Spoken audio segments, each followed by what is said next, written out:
नमस्कार दोस्तों, मैं हूं अशोक शेरा और आप देख रहे हैं मेरा फेसबुक और यूट्यूब चैनल। आपकी मोबाइल की स्क्रीन पर आपको जो 3 जाबाज नजर आ रहे हैं, ये इन जाबाजों की मैं अगर आपको परिचय करवाऊंगा, इन जाबाजों के बारे में आपको बताऊंगा, तो हर किसी व्यक्ति का इनको सैल्यूट करने का मन करेगा। ये वो जाबाज हैं जिन्होंने 60 दिनों में, महज 60 दिनों में विश्व की सबसे ऊंची चोटी माउंट एवरेस्ट को फतेह किया है। इन्होंने अपने पैरों से 11 देशों की 4,25,000 किलोमीटर की यात्रा की है। ये वाकई में देश के हीरो हैं और देश के लिए ये लोग करते हैं। ये मूलतः उत्तर प्रदेश के हैं और पश्चिमी राजस्थान के बाड़मेर सहित पूरे प्रदेश भर की यात्रा पर निकल रहे हैं। ये पर्यावरण संरक्षण का संदेश दे रहे हैं, ये सड़क सुरक्षा का संदेश दे रहे हैं, साथ ही ये लोग बेटियों को बचाने का संदेश दे रहे हैं। मैं इन लोगों से बात करूंगा, पूरा परिचय जानूंगा और कैसे इन्होंने विश्व की सबसे ऊंची चोटी जो है माउंट एवरेस्ट, उसको महज 60 दिनों में फतेह कर दी। आमतौर पर उस चोटी को फतेह करने के लिए 90 से ज़्यादा दिन लगते हैं और एक विशेष प्रकार की ट्रेनिंग भी ली जाती है, लेकिन इन्होंने महज उस चोटी को 60 दिनों में फतेह कर दी। इनकी 20 सदस्यों की टीम है जो अलग अलग जगहों पर, अलग अलग देश के हिस्सों में जाकर के जागरूकता का संदेश दे रहे हैं। मैं एक एक करके सबका परिचय भी करवाऊंगा, सबसे बात भी करूंगा, लेकिन उससे पहले मेरे जितने भी दर्शक हैं उनसे एक अपील करूंगा कि इनको वाकई में इनका हौसला अफजाई करने लायक ये देश के जाबाज हैं और इनको सैल्यूट करें। इस वीडियो को शेयर करें ताकि पूरे विश्व भर में ये फैल जाए कि हमारे देश में ऐसे ऐसे जाबाज हैं जो देश के लिए लगातार काम कर रहे हैं। मैं सबसे पहले सर से जानता हूं। सर, सबसे पहले तो आपका हमारे थार नगरी में, हमारे राजस्थान में, हमारे इस बाड़मेर में, जिसको भी वीरों की धरती कहा जाता है, उसमें आपका बहुत बहुत स्वागत है कि आज आपने इस धरती में आकर के हमारी धरती पर पैर रखे हैं। धन्य हो गई हमारी धरती। सर, आपका परिचय दीजिए और आपके बारे में जो मैंने बताया है उसमें और पूरी विस्तार से बताएं। सर, मैं जितेंद्र प्रताप हूँ और जो डेंजर्स एडवेंचर स्पोर्ट्स जो आज पूरे longest world tour by on foot journey के नाम से ये यात्रा जो आज हमारी 30 जुलाई 1980 को, आज हमारे सीनियर श्री अवध बिहारी जी अभी हमारे लोग के बीच में यहाँ पर नहीं है, उन्होंने शुरुआत करी थी इसकी उत्तर प्रदेश लखीमपुर जिले से। और बहुत बड़ा हादसा हुआ था उनके जनपद में, जो कि बाढ़ आ गई थी बहुत जबरदस्त। पूरे उस जिले के 20 गांव उस बाढ़ की चपेट में थे। पूरे 20 गांव में कोई भी नहीं बचा था। अकेले श्री अवध बिहारी जी हमारे टीम के प्रमुख लीडर हैं, वो बचे थे। वो भी एक पेड़ ने उनको बचाया, बरगद के पेड़ ने। और उस बरगद के पेड़ पर 3 दिन तक वो बैठे रहे। तब तत्कालीन प्रधानमंत्री इंदिरा गांधी जी थी, उस समय उनका वहाँ पर दौरा हुआ और उन्होंने जब देखा कि यहाँ कोई बच्चा जो है 3 दिन से किसी जगह पर फंसा था, उनको नाव से निकाला गया इंडियन आर्मी के माध्यम से। तो उस समय उनको कोई फैमिली में बचा नहीं था, लेकिन उस समय प्राइम मिनिस्टर जी ने उनको अपना बेटा मानकर उनको इंडियन आर्मी के हवाले सुपुर्द करके, और जब वो उनके हवाले हुए उसके बाद में उनको बहुत ज़्यादा पछतावा था, उनकी फैमिली में कोई बचा नहीं था और एक मन में अंदर उनको कहीं ना कहीं से प्रॉब्लम हो रही थी कि मेरा कोई अब है भी नहीं। लेकिन उन्होंने एक संकल्प लिया और बीड़ा उठाया कि मैं अब अपने देश के लिए, अपने प्रकृति के लिए जीऊँगा और वहाँ तक जाऊँगा जहाँ कोई इंसान अभी तक नहीं गया है। तो हमारे गुरु जी ने 1990 में इस यात्रा को शुरुआत करी, पैदल चलने का ठाना और उत्तर प्रदेश की यात्रा की शुरुआत करी उन्होंने। फिर हम लोग की, हमारे माता पिता जी की हमारी उनसे मुलाकात हुई 1995 में, जब हम लोग बहुत छोटे थे। हमारे मम्मी पापा ने हम लोग को इस परमिशन से अपनी इस यात्रा में ज्वाइन कराया और 2001 में हम लोग ने इस यात्रा की शुरुआत, पैदल चलने की शुरुआत हम लोग ने ठाना और उनके साथ चल पड़े। तो हमारी टीम में ऐसे ही अलग अलग जनपद से, अलग अलग जिलों से, अलग अलग राज्यों से इस टीम में 20 लोग अभी तक जुड़ चुके हैं। और अपने भारत सहित अगर हम उत्तर प्रदेश की बात करें तो उत्तर प्रदेश की यात्रा हमारी पूरी, उस समय 76 जनपदें वहाँ पर पूरी किए। उस समय हमारे गुरुजी के साथ में फिर हम लोग अलग चले गए, आपके कन्याकुमारी, और उसके बाद में अलग अलग जो राज्य थे वो हम लोगों ने चुने। और अभी हमारी टीम दल 20 लोग का है। मैं जितेंद्र प्रताप हूँ, हम लखनऊ से, हमारे साथी महेंद्र जी हैं, गोविंद जी हैं, इस समय यहाँ पर 3 लोग हैं। और ये यात्रा आज हमारे भारत में जो नेबर्स कंट्री हमारे हैं, बांग्लादेश, भूटान, पाकिस्तान, अफगानिस्तान, बलूचिस्तान, तिब्बत, उधर नेपाल, फिर बर्मा, चाइना, थाईलैंड, ये सभी देशों में हम लोगों ने पैदल चल के 4,25,000 किलोमीटर चल के Guinness book of world record में, Limca book of world record में, India star book of world record में, यानी कि सारे रिकॉर्ड हम लोग के नाम अपने हैं। अभी तक कोई पैदल चलने वाली दुनिया की कोई टीम नहीं थी। अच्छा, दुनिया की पहली आपकी टीम है जो 4,25,000 किलोमीटर चली और गिनीज बुक ऑफ वर्ल्ड में रिकॉर्ड है। जी हाँ, हमारी ये वर्ल्ड की पहली टीम है और अपना रिकॉर्ड हम अपने आप तोड़ रहे हैं। हाँ। क्योंकि इससे पहले एक टीम थी ऑस्ट्रेलिया की, सुनने में आया था हाँ। कि उनका सिर्फ 84,000 किलोमीटर का टारगेट था, लेकिन उनका कोई रिकॉर्ड नहीं था। जब डिस्कवरी चैनल ने 2009 में इसको सर्च पे डाला कि गूगल पे कि अब कैसा कोई हो सकता है कि अगर इनका वर्ल्ड रिकॉर्ड इनके नाम दिया जाए, क्योंकि एक वर्ल्ड रिकॉर्ड फंस गया था। गिनीज बुक वर्ल्ड रिकॉर्ड ने हम लोग पर ही एक्शन ले लिया था कि अगर ये लोग पैदल चल रहे हैं तो इससे पहले कोई और तो टीम नहीं है। तो उन्होंने हम लोग पर काफ़ी रिसर्च किया। उसके बाद में एक वो पाया था उनकी टीम आई, हम लोग के पैरों में मशीनें लगाई कि हम लोग उठते कैसे, क्या खाते हैं, क्या एनर्जी है, कैसे स्टफ पैर हमारे रखते हैं। हम लोग जंगलों से, पहाड़ों से, नदियों से, हर जगह से हम लोग गुजरे हैं। ऐसे ऐसे जगह देख के आए जहाँ इंसान को भी मार खाया जाता है।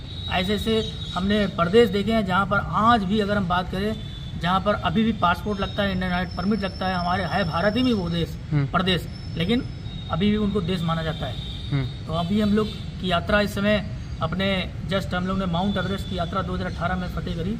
और वहाँ पर जब हम लोग गए थे तो काफ़ी दिक्कतों का सामना करना पड़ा।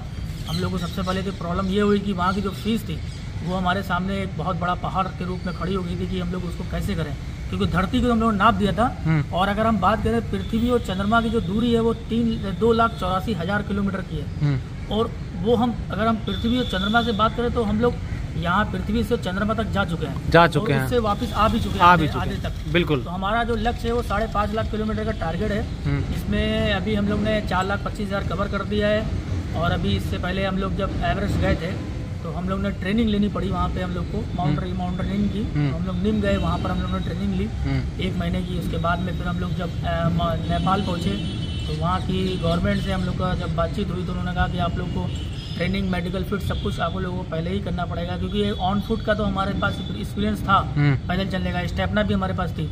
क्योंकि एक इतना बड़ा वर्ल्ड की सबसे ऊंची चोटी जब हम लोग गए वहाँ पर तो काफ़ी कुछ हम लोग का ट्रायल लिया गया, काफ़ी हम लोग का मैं कहता है चेकअप हुआ हर जगह पर। वो तो एवरेस्ट कमेटी और ख़ासतौर पर नेपाल गवर्नमेंट ने काफ़ी हम लोग को सपोर्ट किया, हमारी भारत सरकार ने बहुत सपोर्ट किया कि हम लोग को फीस नहीं पड़ी। और हम लोग को ग्रुप 20 लोग का था, सबको परमिशन नहीं मिली, लेकिन 6 लोगों को हम लोग को परमिशन दी गई। अलग अलग कंट्री की टीमें आई थी वहाँ पर, ग्रुप आए थे, उन सबके साथ में अलग अलग हम लोग को सबको डिवाइड कर दिया गया था। लेकिन हम लोग एक दूसरे संपर्क में नहीं थे, लेकिन पछतावा था कि कहीं ना कहीं से हम लोग डर रहे थे कि हमारी टीम एक साथ हमेशा चली है, आज हम लोग सब अलग अलग हैं। लेकिन देखिए ईश्वर के कार्य, ईश्वर का वो चमत्कार और आप लोगों का आशीर्वाद और देश का, हमारी जनता का आशीर्वाद हमारे साथ में था। हम लोगों ने जब शुरुआत करी थी तो 15 दिन तो हम लोग को सिर्फ लग गए एवरेस्ट बेस कैंप तक पहुंचने में। फिर वहाँ पर जब बेस कैंप पे हम लोग पहुंचे तो -8 टेम्परेचर, तो वहाँ हम लोग को सबसे पहले स्टार्टिंग में सामना करना पड़ा। उसके बाद में जब हम लोग बेस कैंप 1 पे थे तो वहाँ पर हम लोग को फिर स्टार्टिंग जो प्रॉब्लम होने लगी थी ऑक्सीजन की, क्योंकि हम लोग कहाँ पर प्लेन में थे, अचानक हम लोग वहाँ पहुँच गए। क्योंकि वहाँ पर जाने के लिए आपको 3 दिन तक सिर्फ आपकी बॉडी वहाँ के टेम्परेचर में आपको बदलना पड़ेगा, वहाँ रुकना पड़ता है। जो लोग ट्रेनिंग नहीं लेते हैं वो लोग एवरेस्ट कमेटी वहीं पर भी उनको ट्रेनिंग दिलाती है। लेकिन मैं कुल मिला के इतना कहूँगा कि वो एक ऐसी जगह है जो कोई टूरिस्ट पैलेस नहीं है। वो साल में 3 ही महीने खुलती है, मार्च से और मई तक 3 महीने में खुलती है। हज़ारों लोग वहाँ पर अप्लाई करते हैं। बहुत लोगों की किस्मत होती है कि बहुत लोग जाकर वहाँ पर फतेह करते हैं, बहुत लोग आधे रास्ते ही से वापस लौट आते हैं। क्योंकि मैं समझता हूँ कि वहाँ पर लक काम करता है पूरा। किस्मत अगर आपके साथ में है तो कुछ भी आपके सामने अच्छा मुश्किल नहीं। महेंद्र प्रताप जी, जितेंद्र प्रताप जी, जब आप वहाँ चोटी पर पहुँचे थे तो सबसे पहले आपके मुंह से क्या शब्द निकला था जब आपने फतेह कर ली थी? हमने सबसे पहले अपने भारत का नाम लिया था, भारत माता की। जी, भारत माता अपना नाम लिया क्योंकि भारत के हम लोग थे। और अपने भारत के तमिल में तिरंगा लहराया। और हमारी सबसे बड़ी खुशी की बात थी कि हमारा वो सपना पूरा हुआ कि हम लोगों ने प्लेन धरती को नाप दिया था, लेकिन एवरेस्ट जब हम लोग ने उसको फतेह किया तो हमारे लिए बहुत खुशी थी। उस समय हम लोग पहाड़ों के ऊपर थे, बादलों के ऊपर थे, पूरी श्रृंखलाएँ जो थी वो साफ साफ दिखाई दे रही थी। चाइना भी वहाँ अलग कंट्री का जो उसके जो श्रृंखलाएँ थी वो भी दिख रही थी। लेकिन कहीं ना कहीं से बहुत खुशी भी थी, कहीं ना कहीं से हमको गम भी हो गया था क्योंकि हमारे एक साथी की डेथ भी हो गई थी। -60 टेम्परेचर में ऑक्सीजन की प्रॉब्लम, फिर मुँह से ब्लड आना, सबको परेशानी होती है, सबको ये सामना करना पड़ता है। लेकिन हम ये देख रहे थे अलग अलग कंट्री के लोग हम लोग को देख के बहुत खुश हो रहे थे कि ये बच्चे हैं, सबसे कम उम्र के हम ही लोग थे वहाँ पर। जो हम लोगों ने अपने देश के लिए। ये कब की बात है, कब?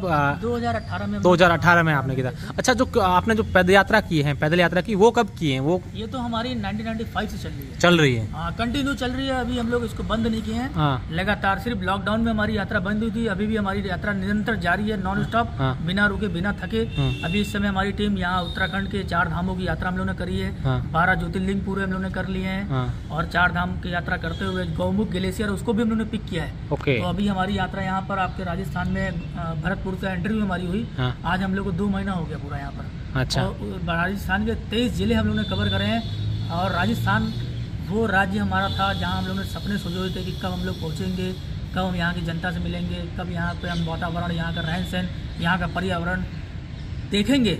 और सबसे बड़ी बात देखिए कि हम लोग ने 5 जून को यहाँ पर एंट्री करी थी, जब विश्व पर्यावरण दिवस होता है उस दिन हम लोग ने एंट्री करी। और कोई बरसात का कोई वो नामो निशान नहीं था यहाँ पर। यहाँ पर लोग पानी के लिए तरस रहे थे। यहाँ पर लोग कह रहे थे कि 49 डिग्री हम लोग यहाँ पर राजस्थान की गर्मी को अपने सिर पे हम लोग ने गुजारा है। 49 टेम्परेचर, कहाँ -60, और अचानक हमारे सामने 49 डिग्री। तो अचानक हम लोग को बहुत ज़्यादा अटपटा लग रहा था। ये महसूस कर रहे थे कि यहाँ की जनता आखिर रहती कैसे है, कैसे वो यहाँ का वो कैसे यहाँ का मुकाबला कर रही है, कैसे सर्वाइव कर रही है। बहुत यहाँ के लोग वाकई में वीर हैं, बहुत दृढ़ संकल्प है उनका अपना, बहुत मजबूत लोग हैं, बहुत संस्कारी लोग हैं और ज़मीन से जुड़े लोग हैं यहाँ के युवा लोग। तो हमारा बहुत अच्छा, हमारे लिए गर्व की बात है। हम लोग ने आज राजस्थान की उस पावन नगरी में, वीरों की नगरी में, राजस्थान राजाओं का दरबार है, राजाओं का स्थान है। हर ज़िले में यहाँ पर राजा हैं। तो हम लोग वहाँ सब कहीं पहुँचे हैं। आज हमारी टीम बाड़मेर में पहुँची है। आदरणीय यहाँ के कलेक्टर साहब से हम लोग मिले, उनका बहुत बहुत धन्यवाद देते हैं। आदरणीय यहाँ के डीपो साहब का, आरटीओ साहब का, समस्त यहाँ का प्रशासन का मैं धन्यवाद देता हूँ। और सबसे बड़ी बात है कि आज जो मैं इस चैनल पर आपके मैं पहुँचा हूँ और आपने सबसे पहले हम लोगों को कवर किया। मुझे पहले से पता चला था कि आपका ये चैनल वाकई में लोगों से और यहाँ की जो आम जनता है, आम जो लोग जो ज़मीन से जुड़े हुए हैं, उनको आप लोग कवरेज करते हैं। तो मैं आपका बहुत धन्यवाद देता हूँ कि आप वाकई में हम लोग से मिले और आपसे मिलकर बहुत खुशी हुई। बहुत बढ़िया सर, आप वाकई में आप देश के रियल हीरो हैं। मैं सर के कुछ मेडल्स हैं वो भी आपको दिखाना चाहूँगा। सब देखिए, सबसे पहले हमारी भारत की शान तिरंगा लहरा रखा है। उसके बाद एवरेस्ट वर्ल्ड रिकॉर्ड का इनके पास बैच लगा है और जीनियस वर्ल्ड रिकॉर्ड्स का भी है। और आगे Limca a book of record world record holder हैं। देखिए, वाकई में ये इनके सीने को चौड़ा करते हैं। जो तीनों ही हमारे देश के जाबाज हैं, उन पर इनके सीने पर ये जो बैज लगे हैं, वाकई में सर अद्भुत। मैं एक बार कहना चाहूँगा कि हमारी जो यात्रा चल रही है, आज हम लोग स्पेशल अपने पर्यावरण को लेके चल रहे हैं, सड़क सुरक्षा को लेके चल रहे हैं, बेटी बचाओ बेटी पढ़ाओ।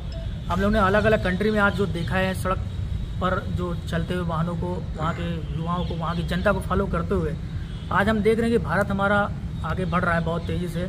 हम लोग डेवलपमेंट की ओर चलते जा रहे हैं। आज हमें 67 साल से ऊपर हो गया है देश को आज़ाद हुए कम से कम। तो मैं समझता हूँ कि आज हमारा देश का जो युवा है वो कहीं ना कहीं से अपने संकल्पों को पीछे छोड़ रहा है, अपने संस्कृति को पीछे छोड़ रहा है, अपनी जिम्मेदारियों को पीछे छोड़ रहा है। जिन माता पिता ने उनको सम्मान किया, जन्म दिया, उनका सम्मान करना वो लोग छोड़ दिया है। मैं समझता हूँ कि आज का युवा जो है हमारी तरह वो कार्य तो ना करे, पैदल ना चले, एवरेज चढ़ने की ज़रूरत नहीं है। बैठे बैठाए वो अपने ज़िले से शुरुआत करे, सिर्फ 5 पौधे लगाए, वो भारतीय प्रजाति की, उसकी संपूर्ण जिम्मेदारी, संपूर्ण सुरक्षा अपने हाथों में ले लें। जब तक वो पौधा बड़ा ना हो जाए, ऐसे ही रोड पर चलते वक्त जब वो वाहन लेके चलते हैं 2 व्हीलर, तो हेलमेट को जरूर इस्तेमाल करके लगा के चलें, तेज़ रफ्तार से ना चलाएँ। स्कूल के जो स्टूडेंट हैं वो लोग ट्रिपलिंग ना करें। अपने जो लाइसेंस उनकी आयु है उसी अवस्था को, वो जब लाइसेंस बन जाए तभी वो वाहनों को हाथ लगाएं, इससे पहले वो लोग वाहनों को हाथ ना लगाएं। और दूसरी बात मैं ये भी कहना चाहता हूँ कि जो सिंगल यूज़ प्लास्टिक है, आज हमारे देश में बहुत तेज़ी से फैल चुका हुआ कचरा ऐसा है जो विदेशों में, ये चाइना का अलग अलग कंट्री में पूरी तरह से बहिष्कार कर दिया गया है। हमारे भारत में ये पूरी तरह से इस रसोई तक, किचन तक पहुँचा हुआ है। इसमें अगर इसका ट्रायल लेना है तो कुछ कटे हुए फल आप एक पॉलीथीन में भर के रख दीजिए और आधे घंटे बाद उसको निकाल के आप अपने हाथों में लेंगे तो उसका रिजल्ट आपको सामने मिलेगा। मैं कहना चाहूँगा कि आप लोग पॉलीथीन को बिल्कुल तरह से यूज़ ना करें। जो भी प्लास्टिक से बनी हुई संबंधित जो चीज़ें हैं जिसको आज गवर्नमेंट ने बैन कर दिया है, तो उसको भी आप लोग भी अपने घर से उसको हटाएं और अपने घर से अपने बैग लेके जाएं, कपड़ों के बैग बनाएं। आपको दुकानदार से ये नहीं कहना कि हमको आप पॉलीथीन दीजिए, आप स्वयं अपनी चीज़ उसके सामने रख देनी है, वो आपको देखकर वो सीख ले सके। बिल्कुल, वाकई में इनकी जो बातें हैं, इनके कर्म ने पूरे देश में, पूरे विश्व में डंका बजाया। जो इनकी जो बातें हैं, जो बात करते हैं, कितना बड़ा संदेश देते हैं। हमारे साथ एक और साथी हैं, इनसे भी हम सर जानते हैं। सर स्वागत है आपका बाड़मेर में। आपका सर, आपकी पूरी बातें विस्तार से सर ने बता दी हैं, क्या जोड़ना चाहेंगे इसमें आप? मैं सिर्फ राजस्थान की जनता से और राजस्थान के युवाओं से यही अपील करना चाहूँगा कि अभी जो जितेंद्र जी ने कहा है कि हेलमेट और पर्यावरण संरक्षण के अंतर्गत आप वृक्षारोपण करें, साथ ही साथ उन बेटियों से भी मैं अनुरोध करूँगा कि वो भी बढ़ चढ़कर भारत देश का हिस्सा बने। देखिए, बेटी वो है जो चांद पर जाती है, बेटी वो है जो भारत की राष्ट्रपति बनती है, बेटी वो है जो IAS बनती है, बेटी वो है जो IPS बनती है, बेटी वो है जो डॉक्टर बन करके दूसरों की जान बचाती है, भगवान के रूप में सामने आती है। बेटी वो है जो घर का खर्चा घर चलाती है, और बेटी वो है जो हम जैसे युवाओं को पैदा करके आज देश की सेवा के लिए आगे लाती है। निश्चित रूप से, वाकई में बहुत अद्भुत सर की सोच है इन सभी की, और सर से भी जानते हैं। सर, आपका सर क्या नाम है? और सबसे पहले आपका स्वागत है हमारे बाड़मेर में। बहुत बहुत धन्यवाद। मेरा नाम महेंद्र प्रताप है। हमारा तो हमारी टीम है जितनी है, इतनी में उनका संकल्प है। और जो हमारी सरकार की योजनाएं हैं स्टेट गवर्नमेंट की, किसी भी एक योजना को एडिट कर ले उसको, और अपने घर से ही स्टार्टिंग कर लिया। अगर छोटा से मान लें कि अगर हमारे कॉलोनी में एक सफाई कर्मी अगर नहीं आता है, तो उसका इंतज़ार ना करें, अपने ही घर से शुरुआत करें, सफाई करें और अपने बाहर भी सफाई करें। तो ये एक अच्छा मैसेज जाएगा। हमारी जो कॉलोनियाँ हैं, जो हमारा ज़िला है, वहाँ से स्टार्ट करें, और यही हमारे युवाओं की पहचान रहेगी, यही हमारे स्टेट की, हमारे राजस्थान की पहचान है। और राजस्थान का जो युवा है उसमें कुछ करने की संकल्प उसने लिया है। तो मेरी यही जो है दरख्वास्त सबसे है यहाँ के युवाओं से कि बढ़ चढ़ कर यहाँ पर सामने आए और अपने सरकार की और भारत का नाम रोशन करें। निश्चित रूप से आप देखिए, जिस प्रकार से इन जाबाजों का जो जिन्होंने काम किया है, देश का नाम गौरवान्वित पूरे विश्व भर में किया है।